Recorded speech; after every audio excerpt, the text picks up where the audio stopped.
बहुत समय पहले की बात है। एक छोटे से गांव में राजू नाम का एक गरीब लड़का रहता था। उसके घर में खाने तक की तंगी रहती थी, लेकिन उसका दिल बहुत नेक और मददगार था। एक दिन राजू जंगल में लकड़ियां बटोरने गया। चलते चलते वो थक गया और एक बड़े बरगद के पेड़ के नीचे बैठ गया। अचानक तेज हवा चली और उसी पेड़ से एक मीठी आवाज आई। राजू, तुम बहुत नेक हो। मैं एक जादुई पेड़ हूँ।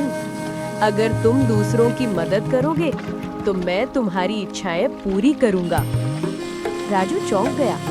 उसने धीरे से कहा, अगर सच में तुम जादुई हो तो मुझे थोड़ा खाना दे दो ताकि मैं भूखा ना रहूं। तभी पेड़ से ढेर सारे फल नीचे गिर पड़े। राजू खुश हो गया, लेकिन उसने सोचा, अगर मैं ये सब अकेले खा लूं तो बाकी गांव वाले भूखे रहेंगे।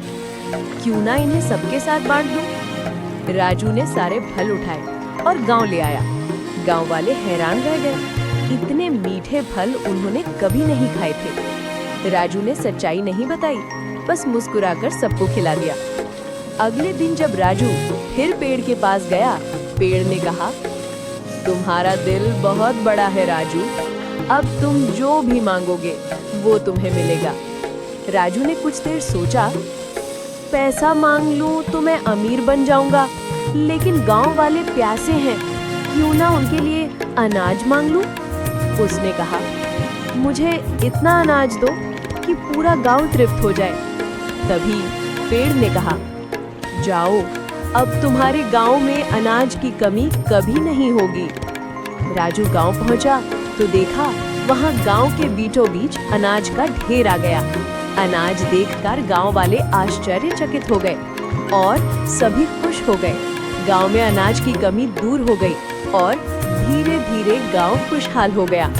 लोग राजू को बहुत मानने लगे, क्योंकि वो हमेशा दूसरों की मदद करता था। पेड़ रोज राजू की परीक्षा लेता, कभी फल, कभी पानी, कभी अनाज, लेकिन राजू ने कभी अपने लिए नहीं, हमेशा गांव की भलाई के लिए मांगा।